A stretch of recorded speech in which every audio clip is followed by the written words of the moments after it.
back. This is Daybreak, and thank you for staying with us. The hashtag on X is Citizen Daybreak. The SMS code is 22422 at Citizen TV Kenya and at Ayub Abdikadir. We'll sample your feedback in the course of this broadcast, and this morning we'll be highlighting on public-private partnerships and the economic governance that this is meant to institute. With me in the studio on my far right is Mr. Paras Shah, who is the managing partner of Bowman's Kenya. Good morning. Morning. Lovely having you here on the broadcast. Thank you. At the center is Mpokolo Makara. She is the head energy and infrastructure at the Standard Bank Group. Good morning. Good morning. Lovely having you here as well. And Rose Kanano is infrastructure and projects specialist. She joins us this morning here on the broadcast as well. Lovely having you, ladies and gentlemen. What a time to discuss this very topical matter, given the questions this has raised from members of the public. And yesterday, a fresh petition was filed in court. And this is seeking the declaration of the entire public-private partnerships as unconstitutional, citing exclusion of Parliament from the PPP agreements, which, according to Katiba Institute, which has filed that petition, violates the Constitution. But first, let's start on a simple note. Mr. Shah, coming to you first. Are we living the purpose of the main goal or intent of public-private partnerships? Thank you. Good morning. Absolutely, yes. Let's start with why that law was put into place. There is a massive infrastructure deficit in Africa, and in particular in Kenya, in the areas of public infrastructure, energy, social infrastructure, all sorts of things. It is very clear that we do not have the means as a government, as a country, to fulfill all that infrastructure gap. So when the PPP Act was put in place, it was with that in mind, that we could involve the private sector to fulfill some of the needs, the desperate needs that the country has for that, which would then lead to economic growth and so on and so forth. So we actually have very good laws. The problem is how we implement those laws. The laws are very clear on how to involve private sector in public-private partnerships. There are regulations in place to protect the taxpayer, the public, etc. The government needs to implement it well. That's what it is. Yeah, and given that you have mentioned its relevance in our economic setup, does it not raise the red flags when, for instance, the law overlooks Parliament, and here this petition largely focuses on the exclusion of Parliament because the people of Kenya felt that they have created institutions, including Parliament, which best serves their interest. And when this law was made, it passed Parliament. But again, it appears that a critical institution like Parliament is overlooked in this case. Then how can that be undertaking in such an environment where there's no an eye to check on what's happening, especially from Parliament? I think that is misinformed, personally. Parliament is the very institution that passed that law. Let's just make that very clear first. Okay. The law has several checks and balances on different ways of PPP implementation, where the public is protected. There are multiple levels where public participation is required. Parliament's job, let's all recall, is first to legislate, to make laws for the country, and that it did. It does have a scrutiny, a role of scrutiny, where it feels that the laws that it made have not been implemented well or are being abused or so on. But its role is not necessarily to interfere in every aspect of the executive. We have three arms of government for very good reasons, and the executive's job is to implement the laws that Parliament legislates. So I do believe that whereas Parliament does have a role where it feels that there is a problem, it does not have a role to interfere in the executive's role in every aspect.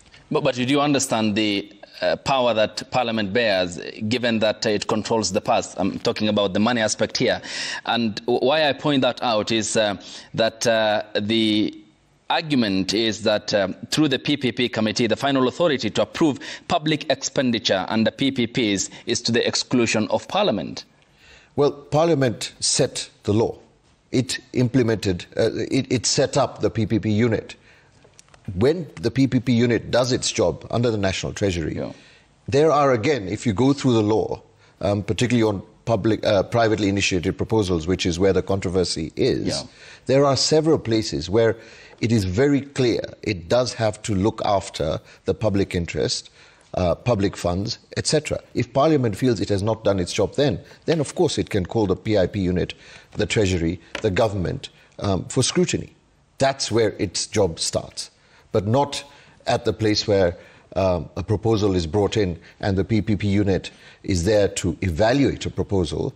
Let that job happen. If there is a problem with that, then it can be scrutinized. We have multiple institutions as checks and balances to look after that. All right, we'll be talking about then the PIPs, because that's where the bone of contention is as well, and what the law says in terms of competitive bidding and areas or instances where the bidding is then ring-fenced in situations where there is also what the law clearly specifies. Mpokolo, coming to you then, does this also give us an understanding of, as Mr. Shah pointed out, the lacking financial muscle to undertake massive infrastructure projects, which then opens the door for public-private partnerships? But is it also revealing or bringing to the fore the inability to have fiscal discipline, given that it's because of debt, you can't borrow more, you need public-private partnerships to undertake some projects? Does it again boil down to how we manage our finances and the lacking financial discipline, which has been very glaring across many setups across the continent? No, and thank you for that. In my experience, really, as a commercial bank, how we look at PPPs, public-private partnerships, is that it has to be commercially viable. As a commercial bank, our role is to make sure that we are providing liquidity and funding to commercially viable projects, which can be procured through PPPs as a procurement method.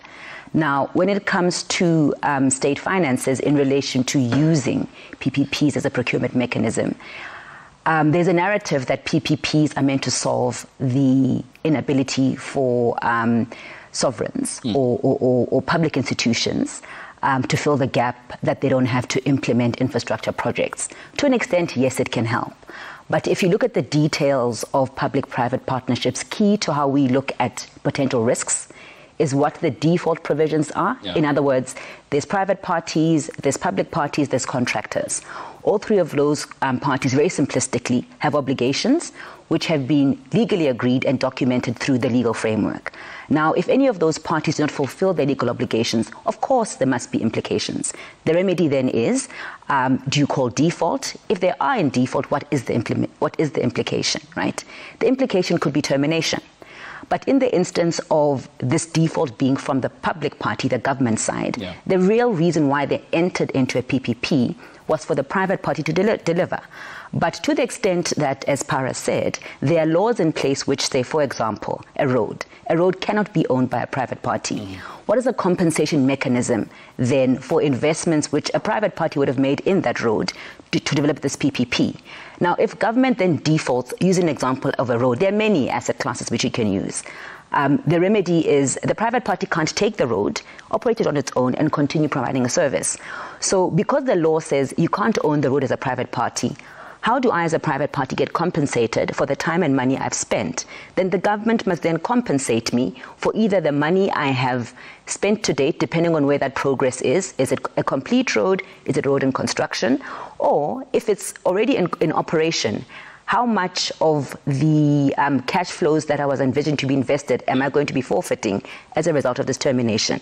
Now, it's those mechanisms which I think are missed in how PPPs work, in that there are obligations, even from a sovereign perspective, to say, yes, there's been a private party involved in this, but as a government yourself, there's an obligation that you have contractually in the very same way that contractors and private parties have, which everybody must oblige to. So from a fiscal constraint perspective, you don't incur the 100% of the capital cost up front, but under the termination provisions and termination values, that is where their liability crystallizes from a state and a public fund perspective. And in the event that happens then, because this morning the papers are also reporting the Kenya Railways has defaulted on 167.5 billion Kenya shillings SGR loans, it still falls back to the taxpayer, is it? Because the contractual obligation, yes, commits two parties, but here the taxpayer will still bear that burden of paying back, is it? Well, you could say so. I mean, in as far as I understand, in Kenya specifically, there's the Railway Development Levy. Yeah. Now, is that levy, when it was sized, adequate or not to ensure that the obligations, for example, of KRC are able to be maintained in terms of can they invest, can they operate a sustainable railway system? Now, if the railway levies aren't set at a level that is cost reflective, then of course that shortfall needs to be met somewhere. Is it the taxpayer ultimately? Is it a pocket of public funds? And now that's the debate, and then coming up to saying, at the very instance, is this project viable? Has it been priced correctly?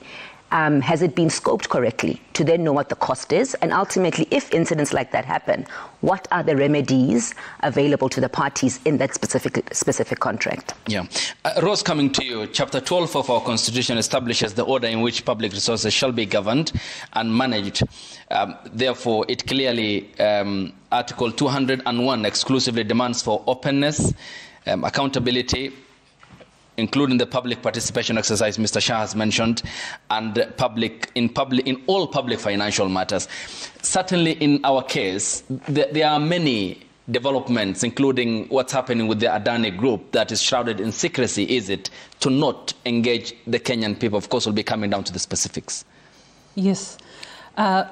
Definitely. I mean, Shah has spoken about the way our PPP law is structured to create that opportunity for openness, for public participation. When it comes to governance of these public sector projects, and because a private party is fulfilling a public obligation, looking after an asset that belongs to the people, that governance really needs to go back to having a very strong foundation on public participation. And therefore, when we look at the scenario we're dealing with now with Adani, where we seem to have seen a project come up very quickly, it seems to be shrouded in secrecy, there is a very strong need now to lean onto the provisions of the PPP Act to make sure there's adequate public participation. A lot of these projects will often just because of the nature of the size of these projects, the fiscal obligation and the fiscal liability, it's a long-term project, 30 years. It should not be rushed. And I think, in my humble view, there's been a bit too much rush to allow the public to really engage with how is this PPP agreement for, say, the airport being structured, allow the people to participate and give a view on the way it's being structured so that that aspect of public governance does occur. So the PPP Act does allow for adequate and robust public participation, but I think there is a bit more work we need to do on this project, because as it goes further, we're just at the beginning of the project. It's still at conceptualization stages. If the project preparation phase is not dealt with adequately, it will come back to bite us down the line when it goes to the funding phase or the construction phase. Yes. And we've seen projects stalled. If you look at some of the PPP projects that have been done in the past, some of the projects have had to completely shut down because the public just, was not involved early enough, and later on down the line, parties pulled out and the project fell apart. Mr. Shah, when the Transport CS was here to provide emphasis on the JKIA bid to take over, Adani bid to take over JKIA, he said we are on stage number 13, and he said that we should be progressing bit by bit to provide further clarifications where required. But here is one aspect that he also mentioned. We'll be talking about the flip side of what this entails. And he said in case of any disputes, then they chose London, to be specific, as the settlement center. What does then this say about getting into this agreement and generally, to be very precise, the ability by the Kenyan institutions to settle disputes that may arise under the public-private partnerships? Yeah, that's a very interesting debate that lawyers and project participants always have about where to resolve disputes. Now, remember, not necessarily to do with JKIA, but in any international project that Kenya gets involved in, there will be a party from outside Kenya. It is very, very common, not just in Kenya, but all over the world, including in Europe, including in America, including in South Africa, wherever, where parties will choose what we call a neutral ground, where disputes are resolved. The reason why they choose that is, it is clear, if your contracting party is the government of Kenya naturally has some influence in the stage of dispute resolution of an international project. So it is very common, very, very common for disputes to be resolved by way of either international arbitration, and there are lots of very credible international arbitration institutes, some of which Kenya has participated in to resolve disputes in energy, etc., etc. A lot of those are in London. There's some in Paris. There's some in America. There's some in the Middle East. There's some in South Africa. Now, we are also promoting the Nairobi International Arbitration Center. The reality is that institution has not been built up to the standards where it can resolve fairly international, very complex disputes. So when people get very excited, why is London chosen, for example, to resolve a dispute? It is very, very common. It has been happening for a long time, not just in Kenya, but in many parts of the world. If that process results in fairness, whether the decision on a dispute is awarded to the government or to a contracted party, if it is fair, it is good for the people of Kenya. Now, from a contracting party point of view, you have to remember that they want a neutral place. So, for example, if the contracting party was a Chinese party, then we would not choose China, obviously, as a dispute resolution center. We would choose somewhere neutral. And that is why it happens. So I look at it with amusement when people get very excited about where a dispute should be resolved. That happens everywhere. The fact that it is not in Kenya is not uncommon. Yeah, and is it amusing as well because the government had contracted ALG, which is a firm specializing in transport infrastructure and logistics, to explore the opportunities for JKI's expansion and enhanced aviation policy, and it submitted a report. The government, however, failed to follow proper procedures, disregarded other interested parties, overlooked opportunities identified in the feasibility study in favor of Adani. Because what they proposed, ALG, for example, had said the investment amount is 211 billion Kenya shillings. Adani proposed 238 billion Kenya shillings, to just be specific. In terms of the runaway construction, ALG said the second runaway will be up by 2035, and Adani said in its proposal the current runaway is sufficient until 2054. Does this not raise concern? Because we live in a country which is haunted by its dark past in terms of using proxies, and this by government officials to siphon from the public. And in the 1970s, we've seen a public official sold strategic state agencies to themselves or under proxies, for example. Why, in your view, as an expert, would the government overlook such a proposal, which is by far less what Adani proposed, and 67 to present on the table better proposals than Adani had done? I don't have all the facts. I don't think many people have all the facts as far as JKI is concerned. So I don't really know, and I can't really comment on the specifics. What I can tell you is the government should follow the law. That is very clear to me. And the law specifies in every aspect. I think it was mentioned here that we have not even reached the development or the project agreement negotiation phase. It's probably still at the post-submission phase where it's being evaluated. Now, at any point in time, the government can make this a competitive process. It is allowed under the law. As far as what you're saying, if indeed it is true, and I don't know whether that is true. It is true. If it is true, then the government should follow the law. I have no problem with that, and it must. If it means that the Adani process must stop and a competitive process must start, so be it. It must follow the law. So all I can say is the government needs to be transparent, it needs to be accountable, it needs to follow the law, it needs to protect the taxpayers' money. Yeah, which is what Article 201 exclusively demands of the state. Well, I'll come to you, Mpokolo. But Rose, does it raise concerns? And here, aren't the public concerns legitimate? Because Adani had put in its privately initiated proposal before even this matter came to cabinet, and it was under discussion in the cabinet meetings chaired by the president, does it not raise concerns that, yes, there is the laid-down procedure as to how public-private partnerships can be undertaken, how privately initiated proposals ought to be done as the law envisions, but actors within the government may be colluding or are enhancing or are advancing their interests in making a kill out of this through their proxies, and perhaps why Kenyans are moving to courts and trying to stop these projects from going on? Yeah, I mean, as we say, we don't have the full facts. We don't know how, why the decision was made that the Adani PIP is the one that was to go through the process. While there are other PIPs submitted, that's not so clear. What is clear is that there needs to be transparency on how that process was arrived at to choose Adani's PIP as the process to go with, just to give the public comfort that the legal procedure is being followed as laid down by the law, that there is a clear, transparent process.